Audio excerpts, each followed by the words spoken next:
Nag-inom saglit si Lisa sa kanyang Lola Celis para humanap ng makakain.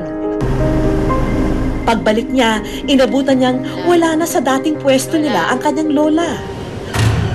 Walang kaalam-alam si Lisa na dinakip pala ng mga taga-MMDA na nanghuhuli ng mga tulad nilang walang permanenteng tirahan.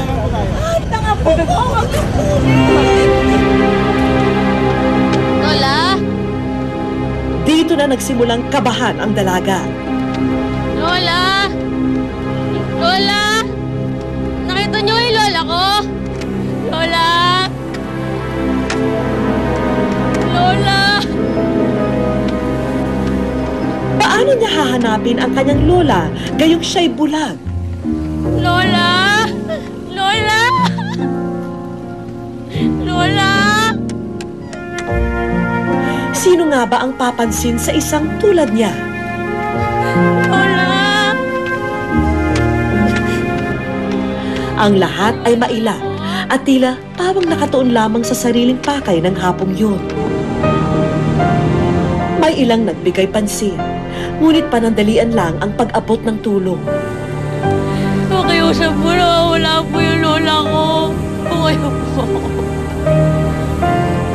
Pero ang lubos na nakababahala ng mga sandaling yun ay nang makuhana ng aming hidden camera ang ilan sa mga taong imbis na mag-alay ng tulong, nakuha pang pagtawanan si Lisa. Hanggang sa lumapit ang mamang ito. Kuya,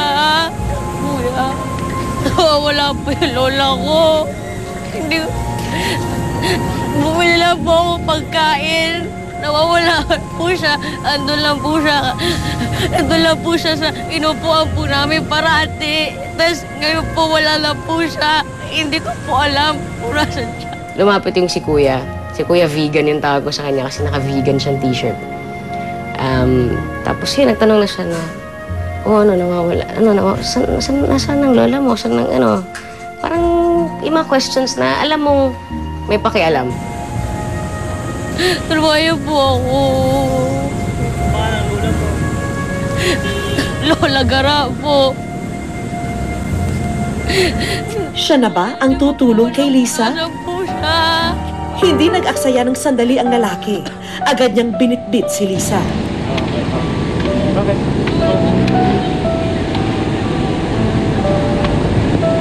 Salamat po.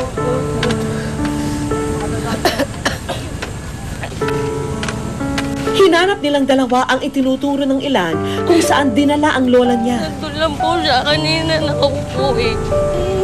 Nasaan na kaya si Lola? Si Kuya, vegan. Dadalahin kami sa police station.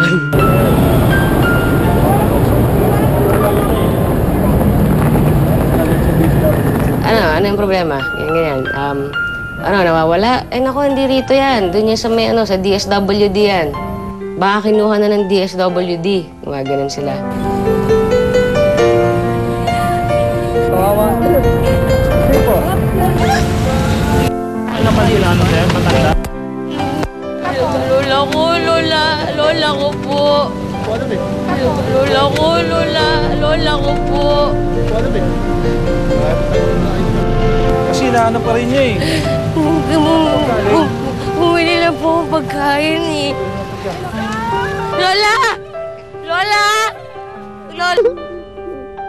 At doon kung saan nakapwesto ang mobile ng mga pulis, muling nagtagpo ang maglola. Bakit po kuya? Ba't po kayo naiiyak? Ba't po kayo naiiyak kuya? Kasi talagang kawawa eh.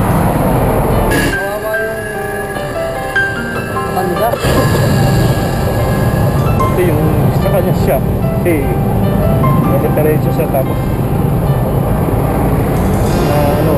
nagkaiwala pa sila ng lola niya, pero ang hirap diba?